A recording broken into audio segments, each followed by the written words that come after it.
Hi everyone. My husband's body would convert the carbohydrates he ate to alcohol and he would become legally intoxicated. My name is Michelle Giannato. I'm the Vice President and Patient Advocate for the nonprofit Auto-Brewery Syndrome Information and Research. I was a caretaker for my late husband who died of secondary complications of auto-brewery syndrome. The topic I'd like to discuss today is going back into the workforce. Whether you're a caretaker or you are the person that is suffering with auto-brewery, here are some guidelines and experiences that we both experienced, both myself and my late husband. While my husband was sick, I was his caretaker, and there was a long period of time that I was not working to take care of him full time. And believe me when I tell you, it's a full-time job. One of the things I could tell you from my personal experience is when you're ready to go back to the workforce and you need to explain that gap in your resume or that time that you were not working, you don't need to offer an apology. You don't need to over-explain. You don't need to get into any specific detail. What you say is, I was a full-time caretaker for my loved one, and it required me to step away from my job at times, and sometimes I needed to leave that position.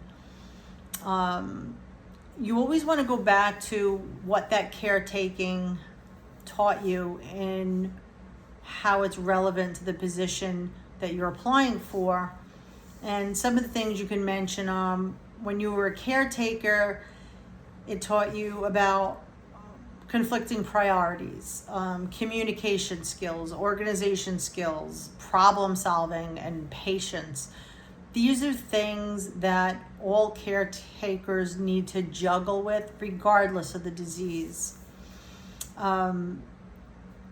Some employers might be thinking, what's going, if the person didn't pass away and, are they still sick? What's going on? You could say, listen, it's been resolved. I'm ready to go back into the workforce. It was a significant responsibility, and I'm, dedicated to adding my skills to your position. Now, if you have ABS, and you had to take time off from work, whether it was go on disability or you just, you couldn't work because you were brewing alcohol, right? Nobody's hiring someone that's actively brewing alcohol unless you're really in control of it.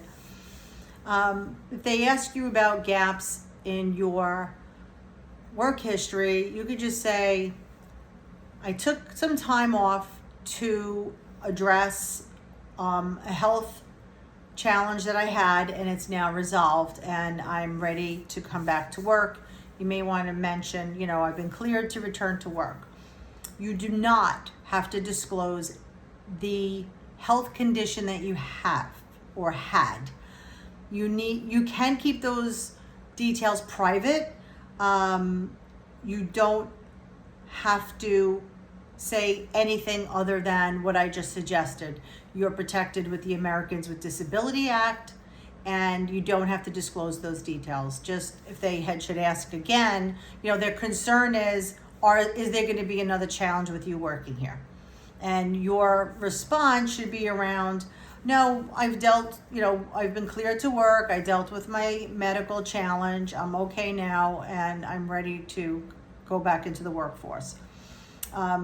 Employers can't ask you for medical details, nor should you feel that you be obligated to disclose it. Again, same as a caretaker. Don't offer an apology. Don't over-explain. Just be very professional. Be very calm about it, and just be very confident so that they can be rest assured you can go back into the workforce and be an asset to their company. That's all they really want. I hope this helps both the caretaker and the person with ABS. You could always reach out to our nonprofit, autobrewery.org. There's a lot of case studies, articles, videos, information. We are also going to start expanding our research studies, so any donation in any amount is always appreciated. Auto-brewery.org for all of our contact information and where all the relevant information is. Thank you.